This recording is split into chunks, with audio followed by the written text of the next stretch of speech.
কিন্তু জান্নাতীদের জন্য এই মদকে হালাল করে দিয়েছে কে? দুনিয়াতে যারা মদ টাচ করে নাই তারা জান্নাতে যে দেদারসে মদ খাবে, কিন্তু ওই মদের মধ্যে কোনো দুর্গন্ধ থাকবে না, ওই মদ খেয়ে কোনো মাতলামি হবে না, ওই মদ খেয়ে জিকির করতে মন চাইবে কার? চিল্লায় বলেন কার?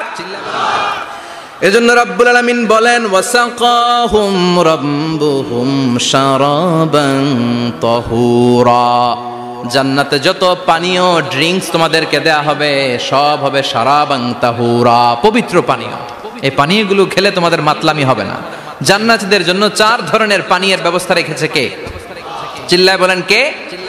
মাসালুল জান্নাতিল্লাতী وعد المتقون فيها أنهار من ماء غير آس وأنهار من لبن لم يتغير طعمه وأنهار من